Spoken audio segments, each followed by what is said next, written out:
まさに滅びの災いと呼ぶにふさわしいわ。終わりなき苦痛と消えることのない呪い。そして救世主の誕生。運命の初期はついに役目を果たしたのだ。アビス教団の名は知ってたが、これほど大規模で広範囲な動きを見せるのは初めてだ。まるでナタ相手に戦争を仕掛けようとしてるような。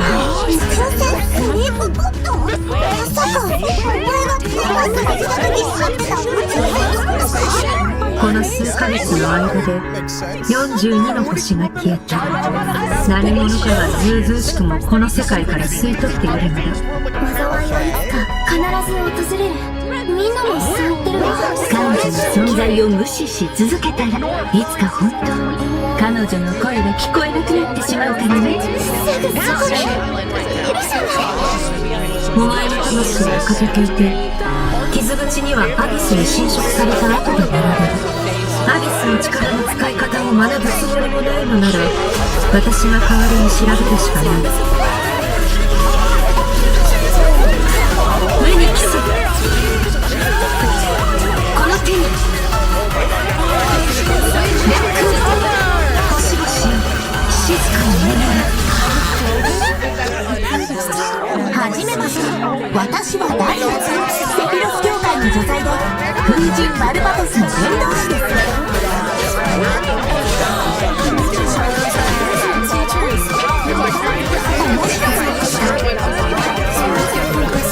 風神様のお告げです。ここで終わる。だがお前の旅はまだまだ続く。お前は私の師匠、極悪鬼スルトロッチを知っているのだろう。戦線は総崩れだ。魔法の剣大スレル。これがお前に望んだことか。お兄ちゃんはいつも運命を変えようとしてる。今回は何としても決めてみせる。よくやったスカー。今回も生き残れたか。今なら運命の食器は動いているのか。なぜお前が鈍性のクジラの権限を持っている。すると経緯などとうの昔に消え去って貴様の傲慢さと邪悪さに気づいた時にな。500年前にお姉ちゃんと再会する機会を逃すわけにはいかないから。いずれ本物の宇宙に帰るだろう。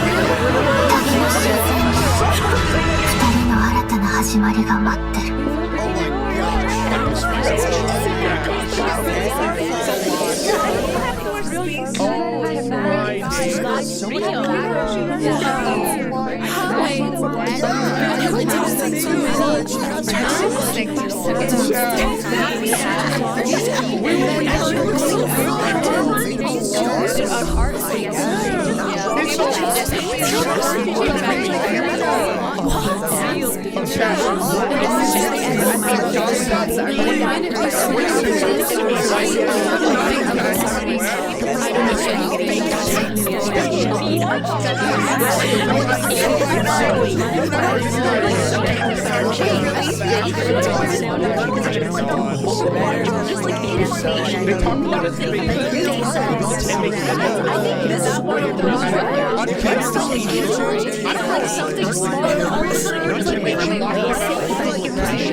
Hello travelers, welcome to the Genshin Impact version 5.7 special program.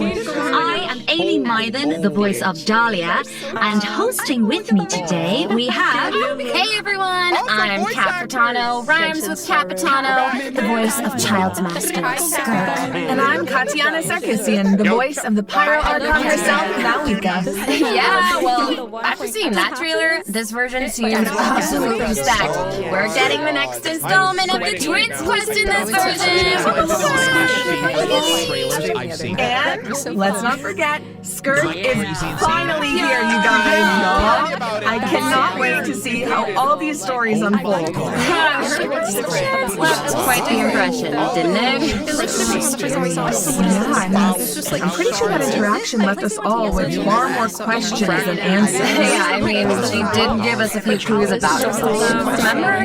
In the primordial sea at the end of the Fontaine Archon files? Right. Something about the remains of a descender, the bow, the visionary. I feel like I still don't know what any of it means, though.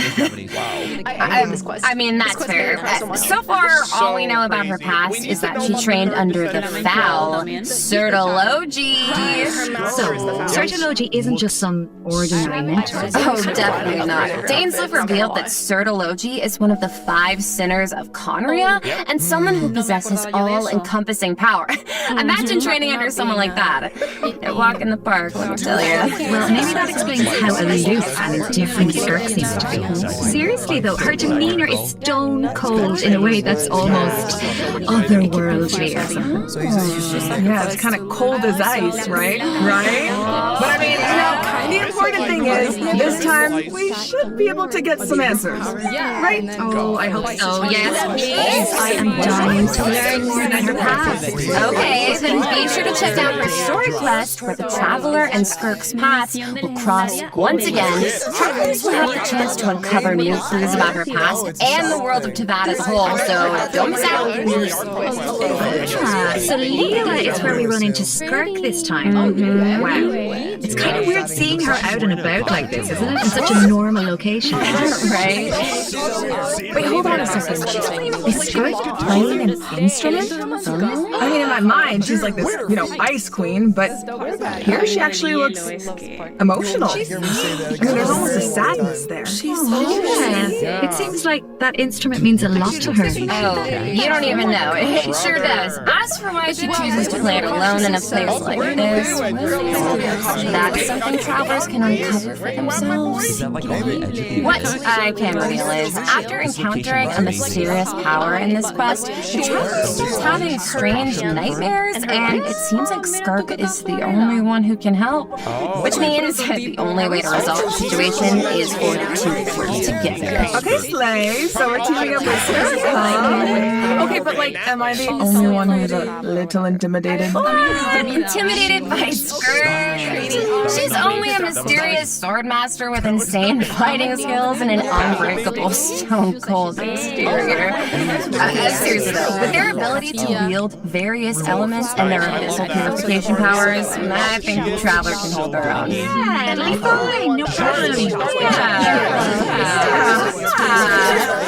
Okay, well, now I'm curious how she got that strong. I mean, okay, she reined in her master's pet, the all-devouring narwhal, like it was nothing. And I feel like we've only seen a fraction of what she can do. True, and to say the truth about her past, that's a question travelers will need to answer for themselves in-game, so get ready to play.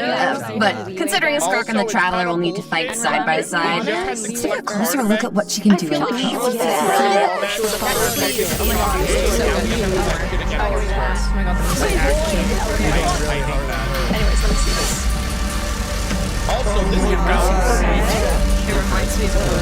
I'll only demonstrate.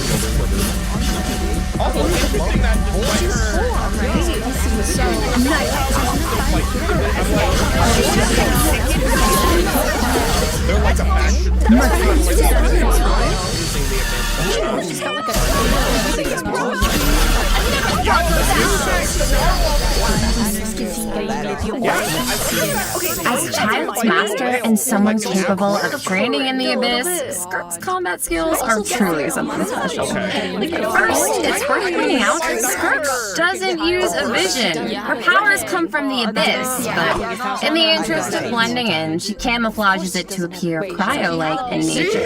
And in addition, Skirk's attacks do not rely on elemental energy. She uses a special kind of energy known as serpent subtlety instead. And when you tap her elemental skill, Skirk gains a certain amount of energy and enters a special combat state, signaled by her change in outfit, which is very cute, might I add.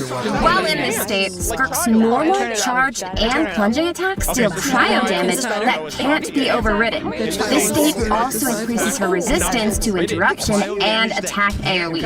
And when cryo-related reactions are triggered, multiple void rifts will appear on the field. Skirk can use her charged attack or her special elemental burst to absorb the void rifts. And after unleashing a special elemental burst, her normal attack's damage will be increased based on the number of rifts absorbed. Aw, yeah. So it's kind of like the more she fights, the stronger she gets. Yeah, pretty much.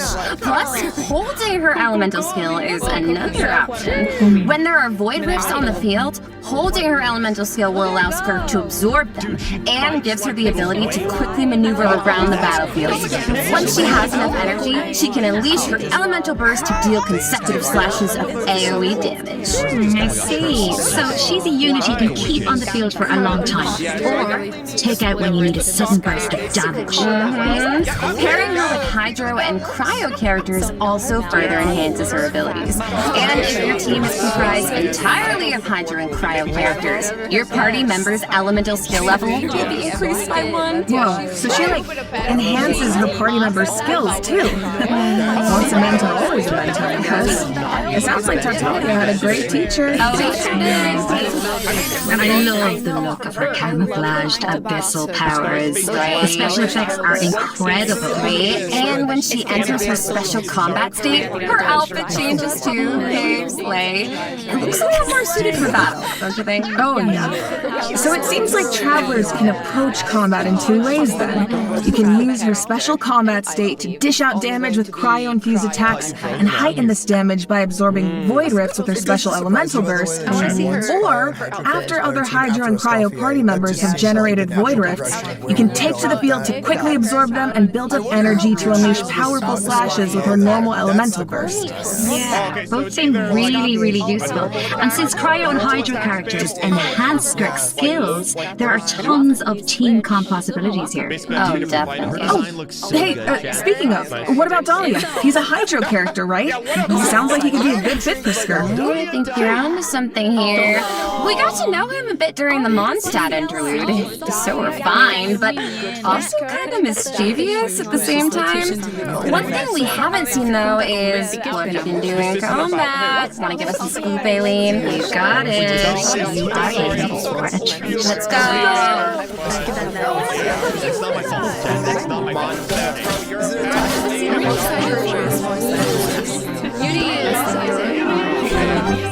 This should be fun! Hey! Wow, okay. This is a trampoline. I love it. The Sand Animal Archive!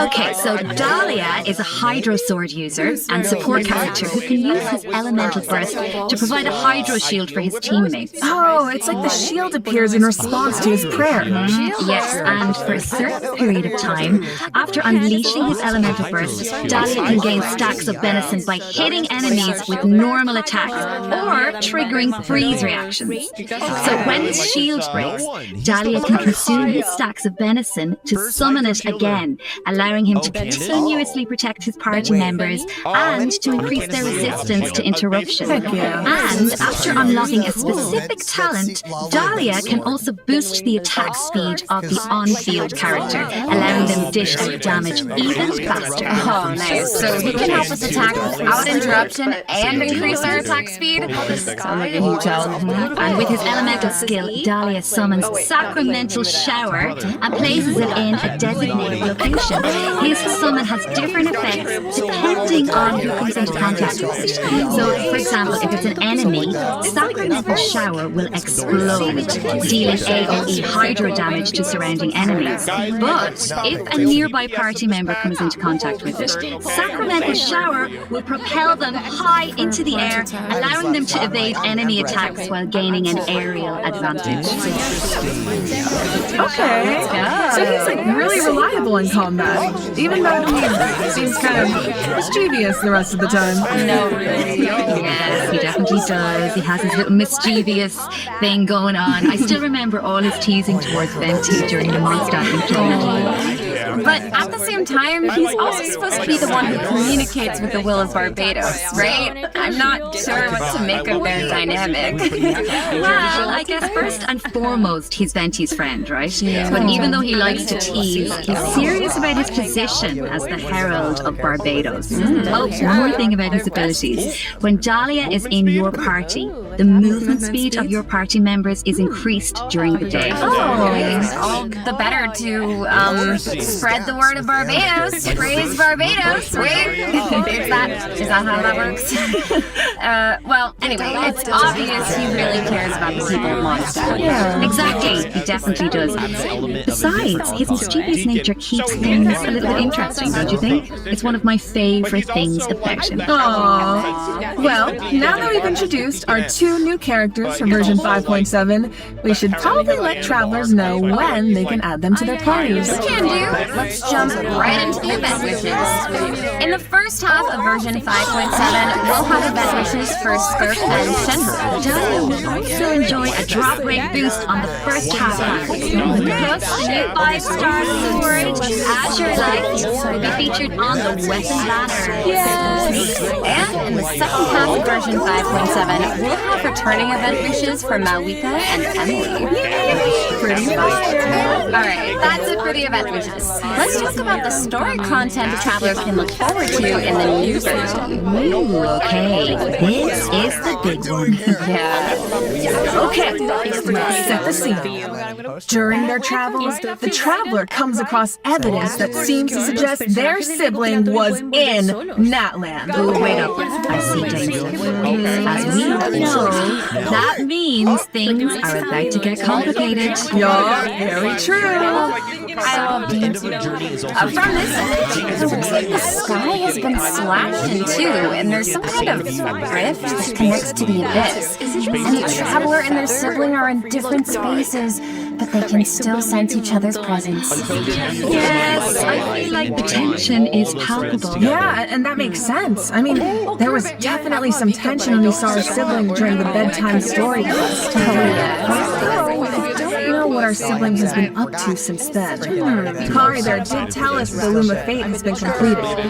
Of course, we still don't know how powerful it is, or what's needed to activate it. Well, call me crazy, but I feel like we're gonna find out soon. Maybe. It seems like all parties are converging in one place, Natland. So maybe that's where we can get some answers. And I know one thing travelers will encounter in Natland.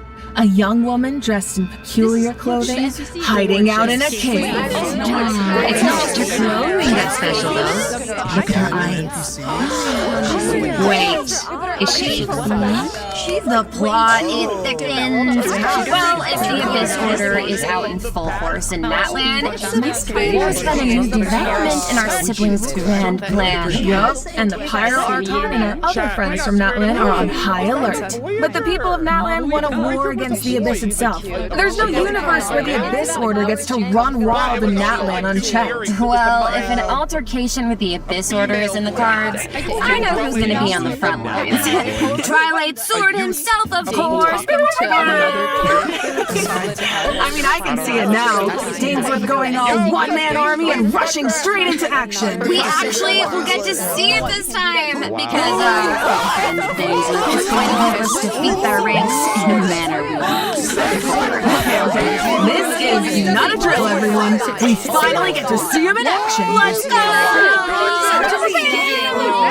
As the Traveler and Dainsworth venture deep into Abyss Order territory, we'll get to see his special abilities firsthand. Sounds like there's going to be a lot of obstacles between us and finding out the deal with our siblings.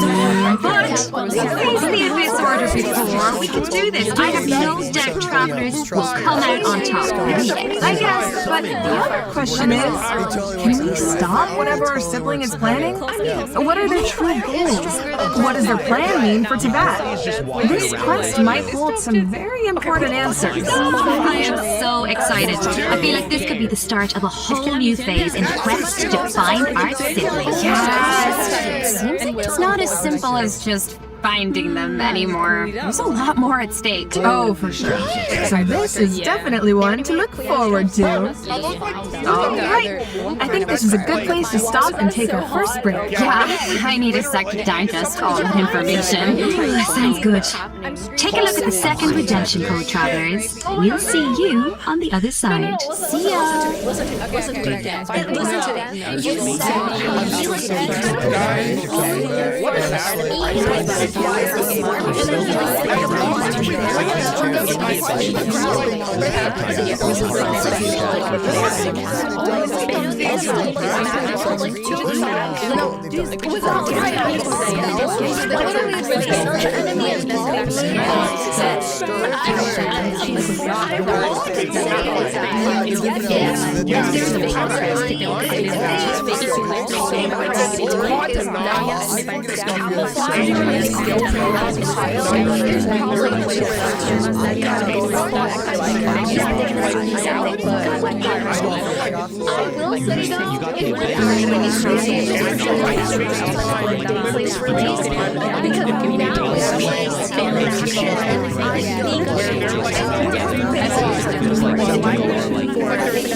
All right, welcome back, travelers. Now that we've introduced the new characters and quests, it's time to jump into the version 5.7 events. Let's go!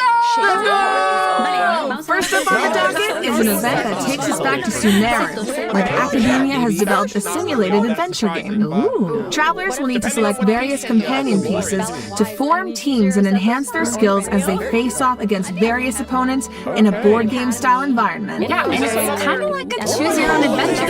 You can go the rainforest route or the desert route. Each path has its own story and level of difficulty. And at the end of each adventure, travelers will face formidable opponents that require a certain level of strength to defeat. Oh, so how do we make sure we're ready? Well, travelers can enhance the strength of their pieces in several ways.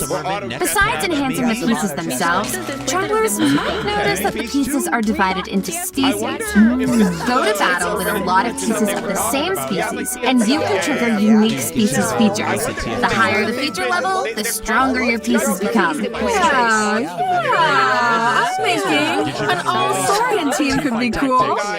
Oh, and it looks like you can also assign equipment to your pieces to make them stronger. Yeah, that's right. And random events and encounters will occur during the adventure, which travelers can resolve to earn helpful rewards, like extra adventure coins, which travelers can use in the shop to purchase pieces to improve their lineup. Travelers can also open chests to get all kinds of useful equipment.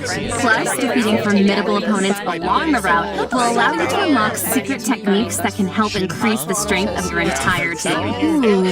Of course, certain encounters can also derail your plans. Oh, yeah. So there are also situations where it all comes down to luck. Yeah, so I think travelers will have a lot of fun dealing with the unexpected in this event.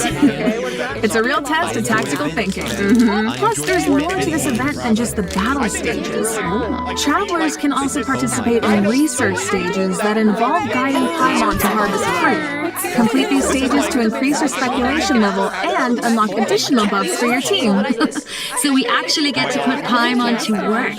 Finally. Yup, and of course, completing this event will reward travelers with all sorts of goodies, including Primo Gems and the chance to invite Sethos to their parties. Nice. Alright, in this next event, an old friend and genius inventor from Fontaine is back and better than ever with a new and improved turret.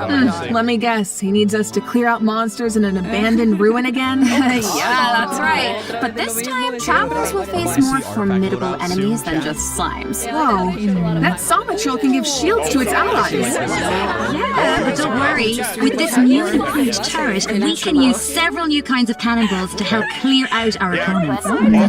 For example, grape shots split into smaller bullets when fired are good for taking out multiple multiple enemies at once. And directed piercing shots can be used to take down shields or target enemies hiding in the corner. Sounds like the type of event where you can really just let loose and relieve some stress. Oh, definitely. But strategic ammunition choices will help you clear out the battlefield even faster. So far, we've introduced events you have to tackle solo, but this next event gives travelers the chance to work as a team.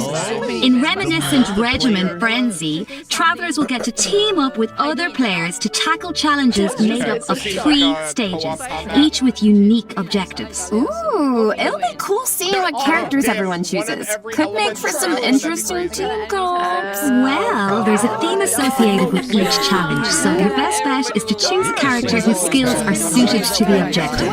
But of course, every character has their strength. Each stage also has smaller objectives that require teams to work together and combine their skills. Completing these submissions can grant buffs to your own entire team. And in addition, at the beginning of each challenge, your team will be assigned random regiments to complete. Once you make it through the final stage, your team will receive additional frenzy stars based on your regiment completion status. Yeah, and remember, regiments benefit the entire team. It doesn't matter who completes them. Okay, so not saying I need to do this or anything, but in theory, you could kind of close to the finish line if you needed to. You could, in theory. But I think all travelers have something to contribute. Yeah, and at the end of the day, it's about how you work together. That's the joy of co-op. I feel like co-op is its own kind of motivation too. No one wants to let the team down. For sure. And this time, teamwork is more important than ever. Because in this iteration of the event, dire difficulty is even more challenging. That means whether it comes to character selection or combat strategy, coordination is more important than ever. Good luck, travelers. Should be a fun one. All right, now I'm very excited to announce a new permanent event called Stygian Onslaught. In this event, travelers will be able to farm artifacts more freely and efficiently, as well as obtain artifact customization items for free. For free. A new permanent event. Okay, we need details now. All right. Each update will feature a challenge that is split into 3 phases, each featuring unique mechanics with 5 difficulty levels to choose from. Participation in the event will reward travelers with primo gems, artifacts, and valuable items for targeted artifact enhancement. Okay, so you said we'll be able to farm artifacts more freely? What does that mean exactly? It means the artifact drops aren't set in stone, and you can switch where they come from. For the first 10 days after the event begins, the leyline disturbance will be an outbreak state. During this period, travelers who clear any stage at level 3 difficulty or higher can expend any kind of resin to obtain artifacts from the leyline blossom at the end of the stage. And before the stage begins, travelers will get to choose which domain of blessing they want the artifact drops to come from. Right, so travelers can also tackle the stages in co-op, right? So you can still farm with friends. Yes, and you'll be rewarded with additional artifacts every time you consume a certain amount of resin. Okay, the amount of hours I'm about to pour into this thing. Off the end and throw away the key, honestly. Oh my god, you make it sound like you're in prison. Anyway, you also mentioned something about targeted artifact enhancement, Katiana. What's that about? Yeah, right. So version 5.7 is introducing a new artifact-related item, Dust of Enlightenment. Ooh. What is it? Well, we all know what it's like to raise an artifact that has potential, only for it to turn out kind of less than ideal. Yeah. So this item is designed to help with that. So, Artifact 101, right? We all know every 4 levels, a random substat gets enhanced as you raise an artifact to level 20. But it doesn't always turn out the way you want. So this item allows you to re-roll the substat enhancements of a level 20 artifact. Yo, wait, really? Yeah. Before each reroll, you get to specify the types of substats you want to prioritize. After the result is revealed, you can choose to either keep the original substat configuration or accept the new one. Oh my god, it's like being able to resurrect an artifact from the grave. Like, we really needed this. Yeah, really powerful, right? Start Starting in 5.7, travelers who participate in the new permanent event Stygian Onslaught will be able to obtain a total of 3 Dusts of Enlightenment per version for free. And the Gnostic Hymn and Gnostic Chorus rewards will feature 1 each. Plus, during version 5.7, travelers will be able to claim 2 Dusts of Enlightenment directly from their in-game mailbox after logging into Genshin Impact. Yes! Okay, let's just pause to take that in for a second. Oh, but I do have a question. So, according to the devs, the rewards for clearing the level 5 difficulty in the new permanent event can only be obtained by completing it solo.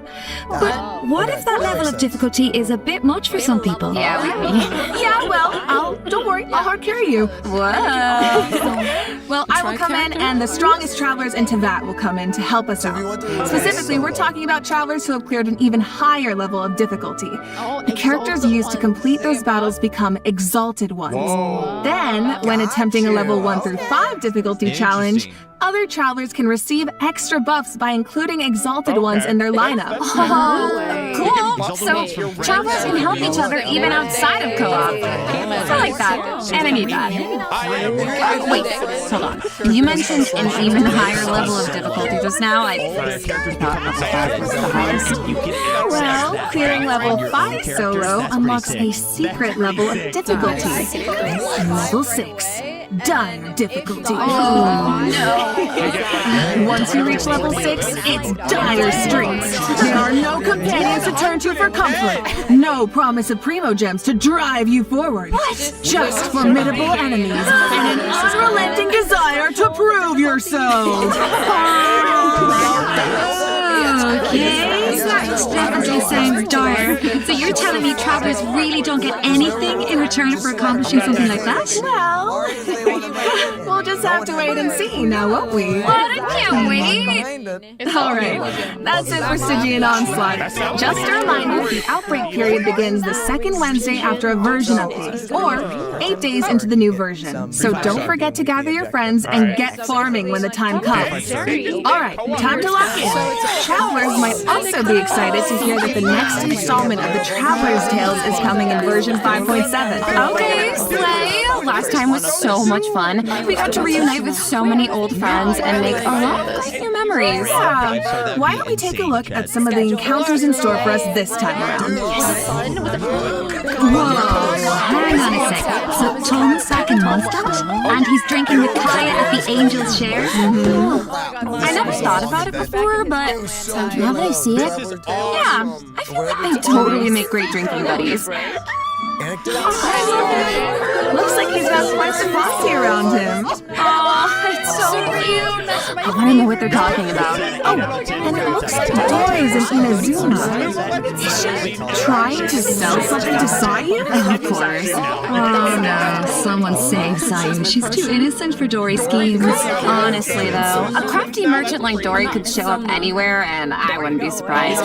I bet we even run into her and not cry at some point. I wonder how many other friends will show up this time. From what I've heard, it's quite a few. So, look how we'll explain the open world, travelers. Being able to run into characters in the open world is such a nice addition. I wish it was part of every version. Right? I know. It really makes the open world feel more alive and interactive. Yeah, and luckily the devs feel the same way. The devs have said that making Traveler's Tales a permanent event is in the works. So travelers can look forward to that sometime in the future. Finally, Overflowing Abundance is returning at the end of version 5.7. Travelers can look forward to double the talent and weapon ascension material drops, so don't miss out. In addition, new Envisaged Echoes challenges will be added in version 5.7. For the Raiden Shogun and Shenmue. Oh, Shenmue's Echo is so cool. I see sigils and pops of red in there. Okay, girl, very fitting. And the Raiden Shoguns like petals floating in the wind. The purple matches so well. Yep, so if you want to claim them, make sure your characters are ready. Travelers can also look forward to some Genius Invocation TCG updates, including new character and action cards. You can now add Malika. And, slowly and just get to your decks. Don't miss out, Genus Invocation fans. Alright, that brings us to the system optimizations that travelers can look forward to in the new version. First up is an improved resource management feature for mobile players. Simply put, it's a practical update designed to reduce the package size of the mobile version. Dude, nice. I feel like our phones will thank us. After the 5.7 update, travelers will receive a pop-up notification after opening Genshin Impact on mobile, asking them to choose from different resource plans. Okay. Under the basic plan, the system will retain the necessary resources for daily gameplay and optimize the resource usage for some Archon quests, story quests, and hangout events. Okay, so that means clearing out some old quest resources to save storage space, right? But what about players whose progress is a bit all over the place? How does that work? Don't worry, the dev team has accounted for that. The system will provide different guidance and solutions based on account progress and quest status to ensure that travelers still have a smooth gaming experience. And when you need to start an Archon quest, story quest, or hangout event that isn't enabled, the system will download the required resources as needed. Yeah. So travelers who haven't updated the mobile version in a long time might be able to free up quite a bit of storage space with this optimization. I need that. And it sounds like a great option for cross-platform players who maybe rely on mobile more for the small stuff. Yeah, of course, if you don't have storage concerns, nothing has to change. You can just choose to keep all game resources instead. And this setting can be changed at any time in the Paimon menu, where you can choose for completed quest resources to be automatically cleared in future version updates, or for all game resources to be updated as normal. This should also make it easier for people to try out Genshin Impact for the first time. Yep. For further details, be sure to check out the developers discussion as well as future announcements across Genshin Impact's official accounts. Okay. And you'll now be able to directly use fragile resin to claim rewards from leyline blossoms and common challenge domains, like artifact and talent material domains. This also applies to the artifact drops in the new permanent event we introduced earlier. Yes, fragile resin is worth 60 original resin, so that means you get triple the drops. Should save a few trips to the crafting bench, that's for sure. Also, the Adventurer Handbook will now have guide entries for 40 resin bosses, which should be helpful if you run into a boss you're not quite sure how to crack. And the icons will be displayed in the order the bosses were unlocked, which should make it more intuitive to navigate. Alright, let's move on to some optimizations for the Spiral Abyss. When moving to the next floor or restarting a challenge, you can now save your current party lineup or clear it with a single click. Oh, easy. And you can claim your challenge awards directly after completing floor 12. If you're not satisfied with your performance, you can also restart the challenge directly from the finalization screen. Nice. Small things here and there really add up over time. Yeah, so hopefully these optimizations make for a better experience overall. All right, well, that was another long one, you guys, but it's not over yet. A mystery guest left a message for us, so let's check it out along with the third redemption code. 旅人の皆さん、こんにちは。今回、ゲーム原神の皆さんと一緒にお仕事をすることになりました。とても嬉しいです。ありがとうございます。私は、スカークというキャラクターのアニメーションとテーマソングの、スター・オデッセイという楽曲を歌わせていただいたんですが、この楽曲は全編英語で世界各国というか世界にこう届ける歌ということで、全て英語の詩なので、私にとってはこの世界に入って初めての経験でとてもドキドキしたのですが、こう皆さんと一緒に気持ちを共有できたらいいなと思って今からとてもワクワクしています。スカークの歴史を聞いてすごく強いけど孤独と戦いながら今日まで生きてきた、そんな強くてかっこいい女性っていうのを頭に置きながら歌を歌いましたので、その気持ちが届くと嬉しいです。この楽曲はショートフィルムと同時公開されます。皆さんぜひ楽しみにしていてください。アイルでした。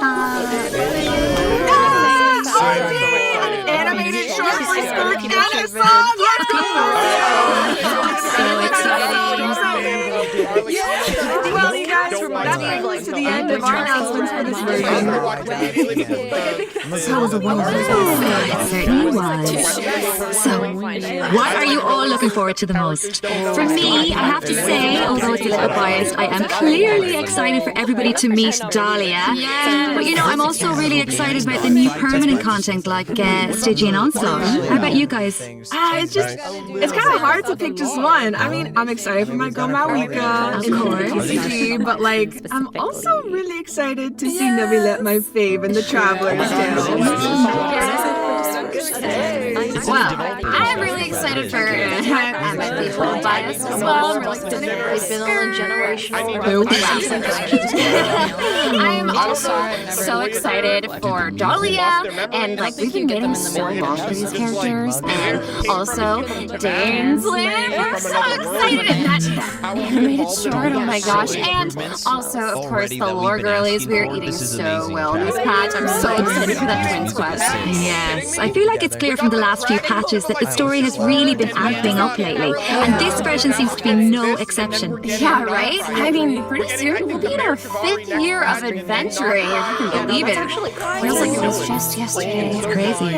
So it feels like we're really getting to see how a lot of elements that seemed separate at first are starting to converge. And after what we saw in the dev team's Not Cry teaser, I'm even more excited to see how the story unfolds from here. Right? And we hope travelers have fun doing the same. Okay, so that's it for the Genshin Impact version 5.7 special program. Thank you so much for tuning in, everybody. Ab Astra Abyssos travelers and happy adventuring! Can I get 5 big booms? Boom! Boom! Boom! Boom! Boom! Oh, wait a second. What? It looks like another friend from afar is rushing over to share some interesting news. No, wait. But wait, there's more? Pause. Come on. Is this the Varka reveal? Oh my god.